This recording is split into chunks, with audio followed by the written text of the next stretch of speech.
Mesdames et messieurs, bonsoir. Vous êtes les bienvenus dans ce journal dont voici le sommaire. Les sociétés Al-Bayrak et Pichni viennent de décrocher le contrat d'assainissement des 5 communes de la capitale.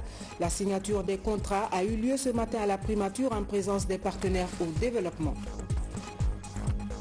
En Zéro-Corée, l'opération d'identification des électeurs se poursuit. Les membres des commissions administratives d'établissement et de révision des listes électorales assurent le bon déroulement du processus. L'objectif est d'organiser un scrutin crédible en Guinée.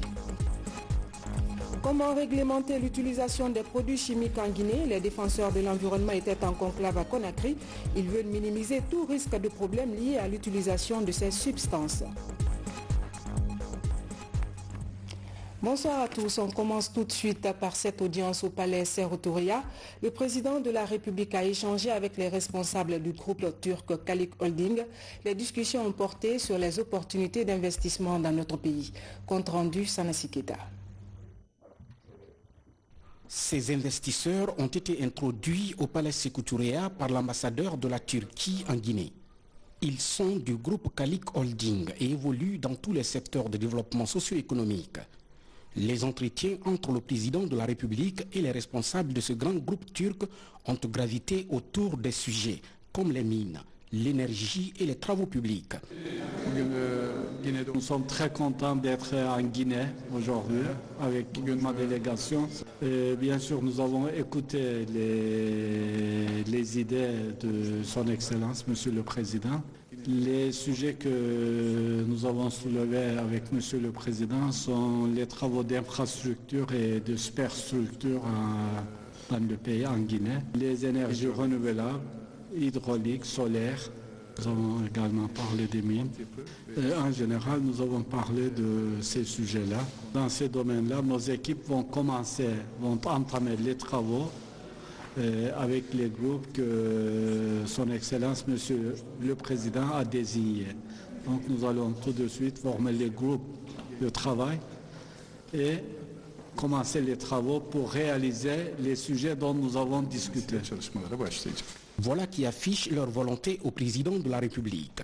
Ces hommes d'affaires turcs du groupe Kalik Holding comptent ainsi très rapidement s'activer sur le terrain pour apporter leur contribution à la dynamique de développement amorcée en Guinée par le chef de l'État, Prosper Fakonde.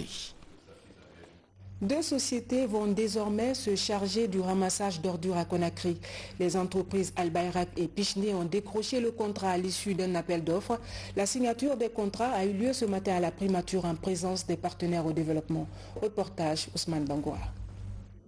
C'est une signature de contrat portant sur la professionnalisation de la gestion des déchets solides à Conakry. 2 sociétés sont retenues à l'issue d'un appel d'offres pour débarrasser notre capitale des tas d'immondices. Il s'agit de la société Al-Bayrak et Pichni. Pour la précollecte, le balayage des différentes artères de Kaloum, le coût est de 26 milliards de francs guinéens et alloué à Al-Bayrak. Quant à la deuxième société Pichni, elle s'occupe des 4 autres communes de la capitale et la décharge de la minière, qui s'élève à 23 milliards de francs guinéens. Le tout financé par l'Union européenne et la Banque islamique de Guinée. Notre décharge aujourd'hui, elle va être rendue en décharge contrôlée. Décharge contrôlée avec des techniques d'enfouissement, avec des techniques de prélèvement du lixivia, avec des techniques de traitement de ce lixivia et leur déversement dans la nature, sans aucun risque. C'est pourquoi j'ai dit que ce contrat que nous signons aujourd'hui va créer autour de cette décharge et dans la ville de Conakry, franchement, un cadre de vie idéal que le président de la République et le chef de gouvernement aspirent pour les populations de Conakry. Occasion pour Dr Ibrahima Kassori Fofana d'interpeller les populations afin que leur cadre de vie soit assaini. Le président de la République estime que l'on ne saurait améliorer les conditions de vie des populations sans en améliorer le cadre, sans se préoccuper de l'état de l'assainissement et plus particulièrement de la gestion des déchets. Le ministre d'État l'a rappelé, c'est essentiel pour la santé des populations. C'est essentiel pour le bien-être des populations. Le gouvernement est engagé à poursuivre résolument les efforts entrepris pour garantir un assainissement durable. Mais vous conviendrez avec moi que ce défi ne peut pas être relevé sans l'implication de tous les acteurs, au premier rang desquels les populations elles-mêmes.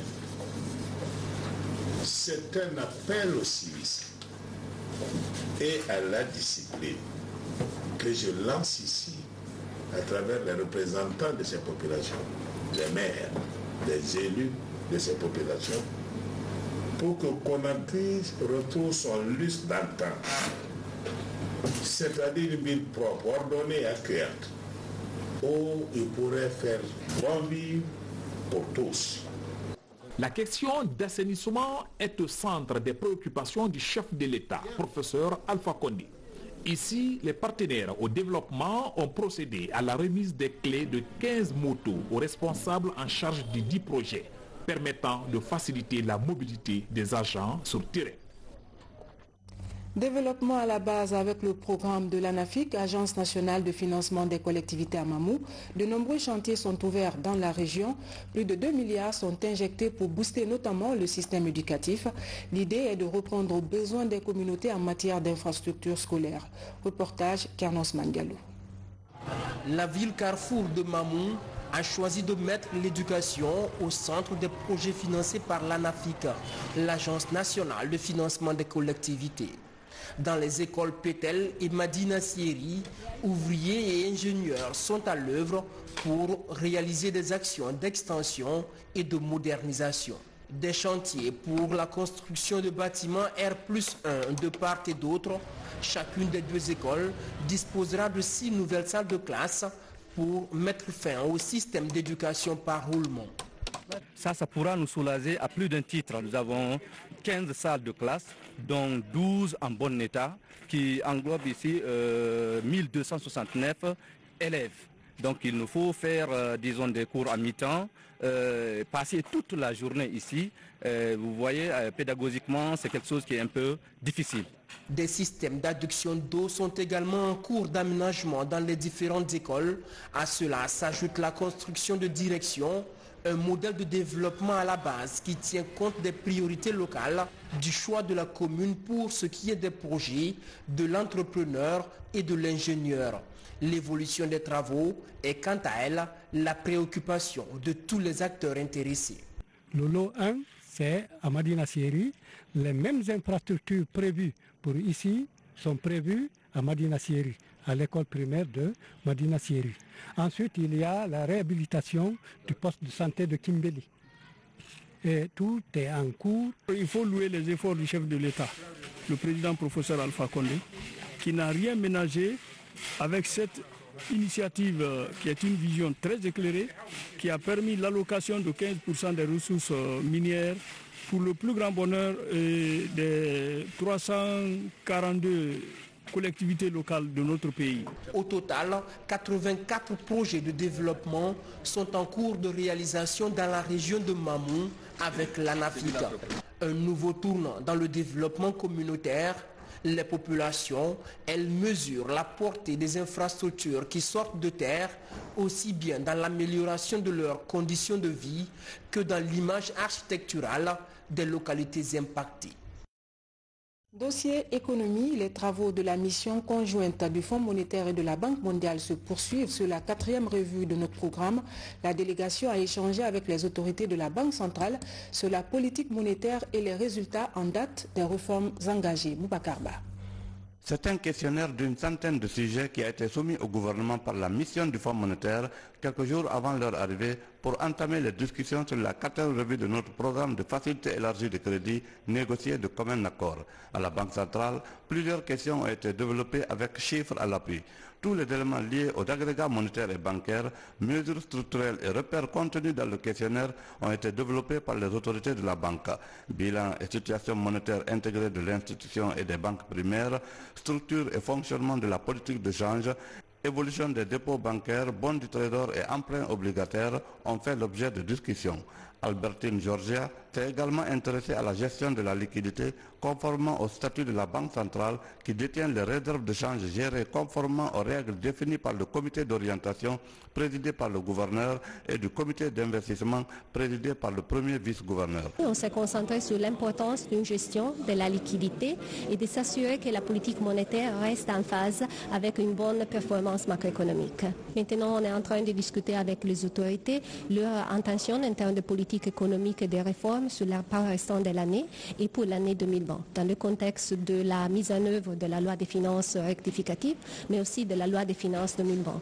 Au 31 août dernier, les avoirs extérieurs nets ont augmenté de 39% par rapport à l'année dernière en raison des financements obtenus du secteur minier, la 4G avec Orange, le décaissement de la troisième revue du programme guinéen et le renforcement des réserves en or. De plus, le crédit à l'économie a augmenté également de 5,34% à fin août 2019. Cependant, les secteurs de l'agriculture, la pêche et l'industrie sont les plus lésés. Dans le futur, la Banque centrale a prévu la création et l'installation des instruments d'une meilleure salle de marché de change au deuxième semestre de 2020 pour une flexibilité plus crédible. La Banque africaine de développement évalue aussi ses projets en cours d'exécution en Guinée. L'institution veut faire le point sur le niveau de réalisation de ses programmes dans le pays. Un plan d'action est attendu au terme des conclusions de Conakry. Les précisions avec Maïmouna Bella Diallo.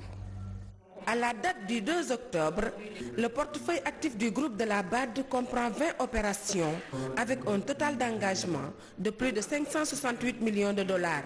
Ce fonds sera injecté dans les secteurs de l'énergie et des transports, plus précisément dans la construction des routes. Quand nous regardons aujourd'hui l'accompagnement de la BAD qui a vraiment augmenté de 2016 à 2019, une augmentation substantielle de 160 et quelques millions de dollars à plus de 550 millions de dollars. On ne peut que se réjouir et se féliciter de la politique qui est menée aujourd'hui et de la collaboration qu'il y a entre le gouvernement guinéen et la Banque africaine de développement. Actuellement, il y a un besoin en termes de financement plus important, mais pour ce qui est de la mise en œuvre du portefeuille au niveau de la Guinée, je reste confiant que le gouvernement ne ménagera aucun effort pour s'assurer que les différents projets, programmes et les engagements avec le groupe de la Banque africaine de développement puissent s'exécuter dans les délais et surtout pour le bien des populations. Les autorités guinéennes se réjouissent du taux de décaissement au niveau de la BAD, même si quelque part des difficultés sont enregistrées dans la mise en œuvre de certains projets et programmes. Aujourd'hui, le taux de décaissement est en moyenne est autour de 34,8%. Voilà. Et seulement les projets régionaux qui connaissent des difficultés de décaissement. L'examen de la revue de ce portefeuille devra permettre la mise en place d'un dispositif d'évaluation à travers un contrat de performance entre l'administration et les coordinations des projets et programmes menés par la banque, le dialogue entre les parties prenantes dans la mise en œuvre des projets et toutes les structures techniques afférentes de l'administration. A rappelé qu'il y a 2 jours, le Conseil de la Banque africaine de développement a approuvé 2 nouvelles opérations pour soutenir durablement le développement des PME intervenant dans l'agrobusiness d'une part et d'autre part dans le secteur de l'agriculture pour le développement des zones de transformation agroalimentaire, tout cela pour le bien-être des populations guinéennes. Le nouveau programme décennal de l'éducation 2020-2029 a été adopté hier.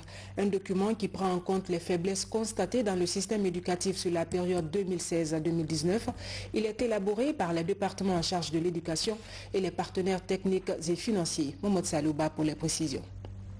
De la réalisation des infrastructures à l'évolution des programmes, en passant par la formation du personnel enseignant, le système éducatif guinéen est en pleine mutation.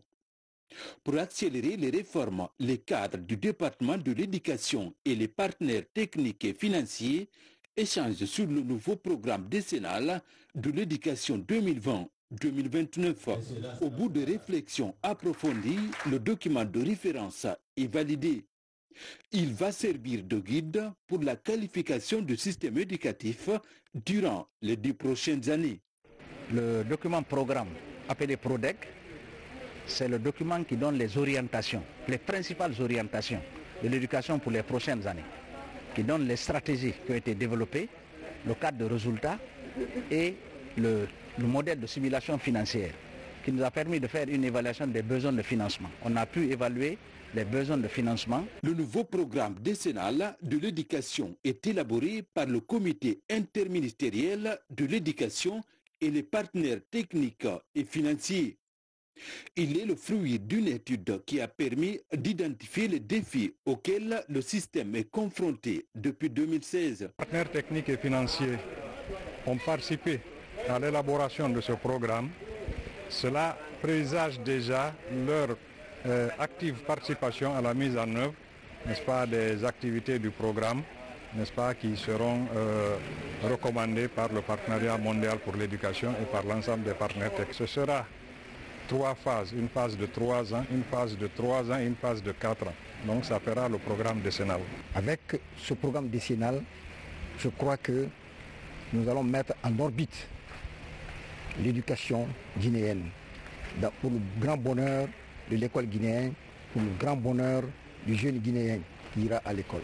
Le programme décennal de l'éducation 2020-2029 est conçu conformément au plan national de développement économique et social.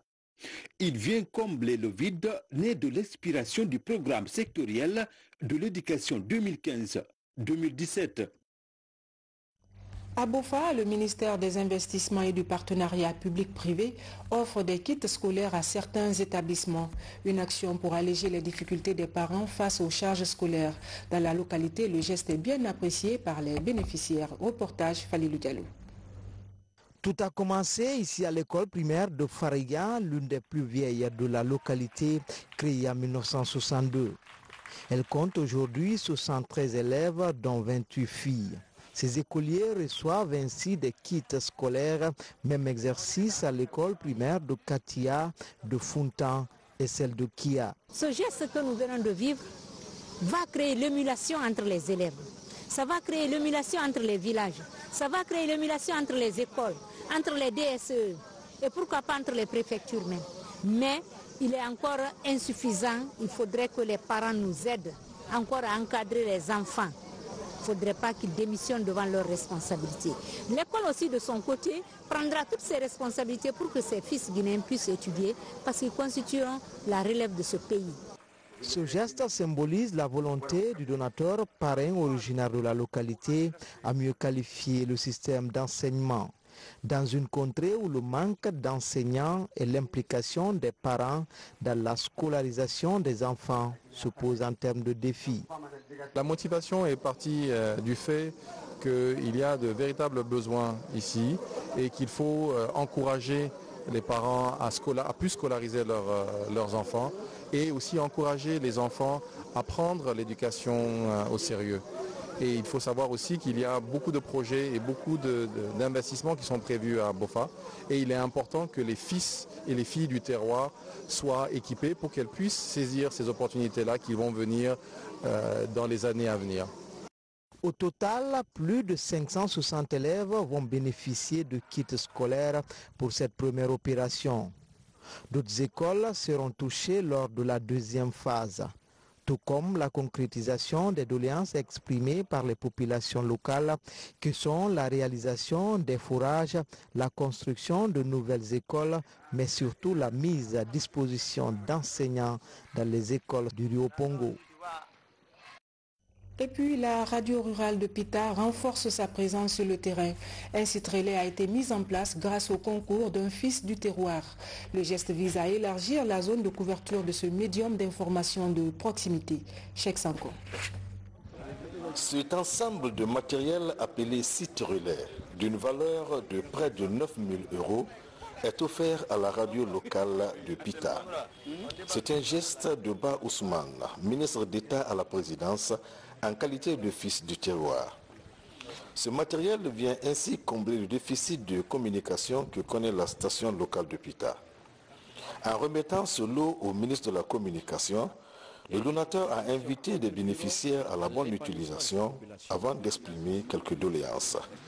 Il y a une bonne partie du territoire géographique de la préfecture du Pita qui n'est pas couverte par les émissions de la radio rurale. Ces équipements serviront à ces populations.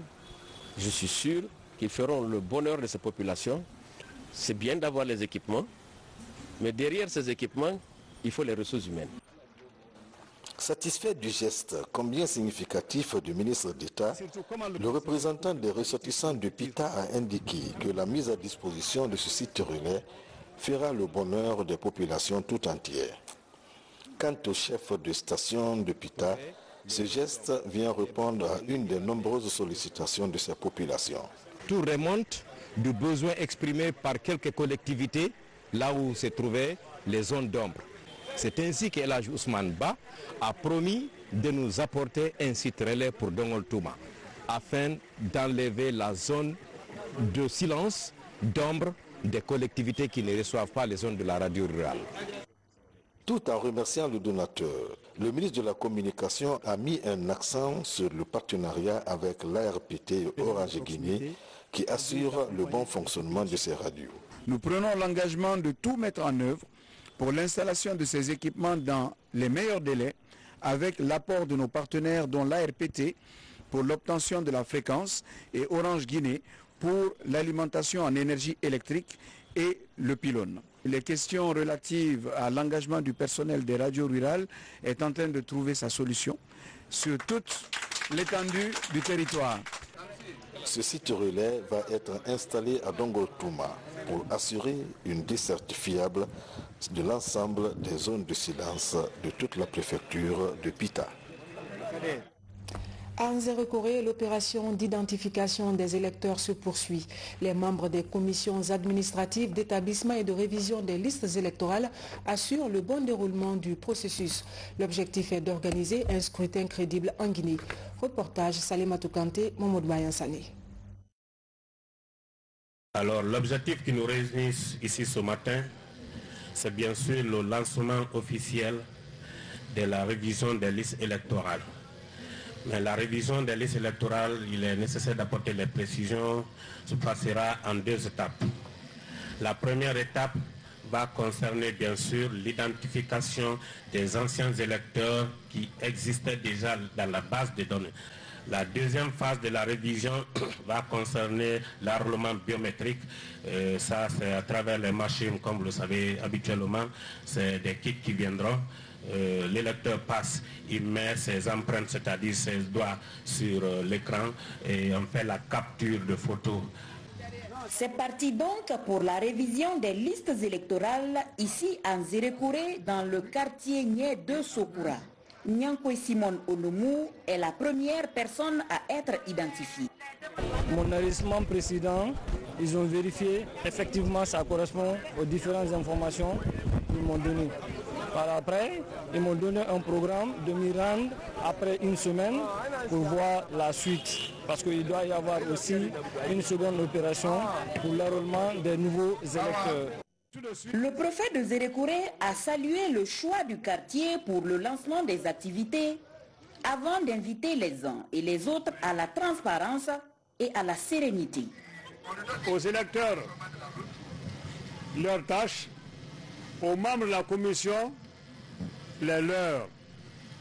Nous vous demandons, comme vous avez été formés aux diverses séances que vous avez tenues avec la CENI, d'être assidus au travail.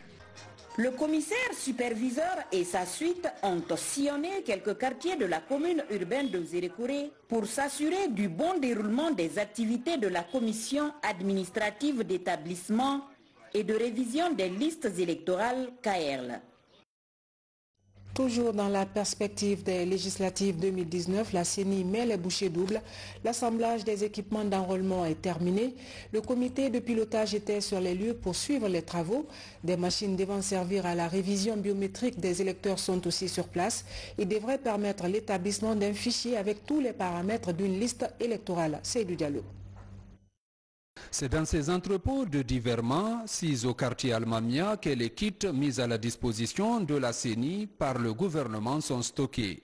Ce jeudi, les membres du comité de pilotage de la révision des listes électorales se sont rendus sur le site. Question pour eux de suivre le niveau d'exécution des travaux d'assemblage de cet outil d'enrôlement. Une opération qui a regroupé plus de 80 agents. On a eu 5 jours pour faire le paramétrage. Nous avions des équipes qui faisaient qui mettaient les batteries, une équipe mettait les scanners, une équipe mettait les caméras et il y a une équipe qui faisait l'enregistrement. Donc c'est ce qu'on a organisé ces équipes par rapport à ça et cela en 5 jours on a pu faire les 4000 kits. Devant les visiteurs, le matériel a été présenté. Il est composé d'une valise imperméable, d'une caméra haute définition dotée d'un trépied, d'un capteur d'empreinte, le tout alimenté par une batterie d'une autonomie de 72 heures. Estampillés CENI, ces kits au nombre de 4000 sont d'une capacité de 4 gigas. J'étais particulièrement pessimiste quant à la réussite de ce travail. 4000 kits à monter, quand vous avez vu tous les éléments qui constituent un kit, je pense que c'est très très bon signe. Il ne nous reste plus, nous, qu'à envisager l'étape suivante. Aujourd'hui, tout est fin prêt. Dès demain, nous serons en contact déjà avec l'opérateur local et le département fichier, lui, dès le sortir d'ici, va commencer à se pencher véritablement sur les prochaines étapes qui nous attendent pour que nous puissions être dans le cadre du chronogramme que nous avons donné et que nous tenons à respecter à tout prix. Dans les prochains jours, la CENI compte procéder, avec l'appui de l'opérateur, à l'initialisation et le paramétrage de ces outils. Des équipements que l'organe de gestion électorale compte déployer le plus rapidement possible sur le terrain pour la biométrie des électeurs. Protection de l'environnement, comment réglementer l'utilisation des produits chimiques en Guinée. Les membres du comité national ont tenu une session de travail à Conakry, un conclave pour minimiser tout risque de problème lié à l'utilisation de ces produits, souvent interdits de circulation ou de vente. Les précisions avec Momo Alpha Baldé. À ce jour, l'utilisation des substances et produits chimiques reste encore sous-réglementée. Les pesticides et autres produits comme le mercure sont utilisés de façon peu adéquate par des citoyens. Pour mettre de l'ordre dans le secteur, l'ensemble des points focaux du Comité national de gestion des substances chimiques se mobilisent. Des douanes à l'environnement en passant par l'administration du territoire, la pêche et la santé, tous se penchent sur la mise en place d'un règlement plus contraignant et respectueux des normes environnementales. Vous voyez le nitrate d'ammonium, c'est un produit chimique, une des matières clés qui rentre dans la fabrication des émulsions. Pour un commerçant de produits chimiques qui se lance dans la commercialisation du nitrate d'ammonium et qui ne connaît pas les dangers de ce nitrate d'ammonium, ce n'est pas normal. Cette première session des points focaux permet aussi de répertorier l'ensemble des produits et substances chimiques présents dans le pays. L'établissement de cette cartographie pourrait favoriser l'identification de potentiels risques et leurs conséquences sur l'environnement. Il n'y a plus qu'à démontrer le danger que courent les États dans l'utilisation, n'est-ce pas, des produits et des substances chimiques. C'est extrêmement dangereux. Les autres pays déjà depuis très longtemps ont pris des dispositions pour réglementer l'utilisation de ces produits. Alors je crois qu'il est temps pour notre pays de prendre conscience, n'est-ce pas, et de se lancer dans cette harmonisation. Déjà, il faut que les gens sachent que désormais l'utilisation de ces produits et des substances chimiques, n'est-ce pas, va être réglementée. À travers le ministère de l'Environnement, le gouvernement guinéen entend respecter ses engagements internationaux visant à lutter contre la destruction de la nature et favoriser le développement durable. Avec l'engagement de tous, l'éradication des produits jugés nocifs à l'homme et à son environnement est possible. Dernier virage de ce journal, le projet d'adduction d'eau potable de la ville de Sigiri avance avec l'ouverture des tranchées et l'arrivée des tuyaux sur le chantier. En tout, il s'agit de 17 km de tuyauterie qui vont permettre de résoudre le problème d'eau potable dans la ville. Reportage Ibrahima Keita. Doter toutes les villes du pays d'un système d'adduction d'eau potable fiable et durable, telle est la vision du président de la République, le professeur Alpha Condé. Ici à Sigiri, après l'ouverture des tranchées, le gouvernement passe à la vitesse supérieure avec l'envoi sur le terrain de 1818 tuyaux pour les 17 km 700 de conduite d'eau. Il s'agit des tuyaux qui seront connectés à des réservoirs de 500 m3 et de 1000 m3 qui viennent s'ajouter à un ancien de 600 m3 pour les installations de cette adduction d'eau de la ville de Sigiri. Le projet prévoit deux réservoirs, un réservoir de 500 m3 et un réservoir de 1000 m3. Le réservoir de 1000 m3 sera connecté à l'actuel réservoir de 600 m3 qui est préalablement en service. Les 17 km seront connectés. On va faire un maillage. Quand l'eau quitte le nouveau réseau, obligatoirement il est en contact avec l'ancien réseau. Cette initiative du président de la République est ainsi saluée par les populations de Sigiri, une ville où le problème d'eau se pose avec acuité. De Timbo en passant par Tilibiri jusqu'à Sigiri Centre, toutes les dispositions sont prises par Kawaso Electra pour l'exécution correcte du projet. Aucun dirigeant, aucun président, depuis l'indépendance jusqu'à l'heure où nous sommes, n'est parvenu à résoudre le problème d'eau complètement à Sigiri. Mais avec le professeur, le président Alpha Condé, nous voyons que notre rêve va devenir une réalité. Parce que je sais, le professeur, quand il dit, il le fait. Et pour le préfet, ce projet initié par le président de la République, le professeur Alpha Condé, va incontestablement résoudre l'épineuse question de crise d'eau à Sigiri. Le président a beaucoup fait pour Sigiri, mais le problème d'eau là dépasse tout. Parce que si tu entends la vie, c'est l'eau. En été ici, tous les cours d'eau tarissent. Tous les points d'eau qui sont à côté tarissent, les puits, tout tarisse. Maintenant, si nous avons l'eau potable installée par le président, nous savons, le président Alpha, il est venu en Guinée pour aider les Guinéens. Et pas pour aider les riches, c'est pour aider les pauvres.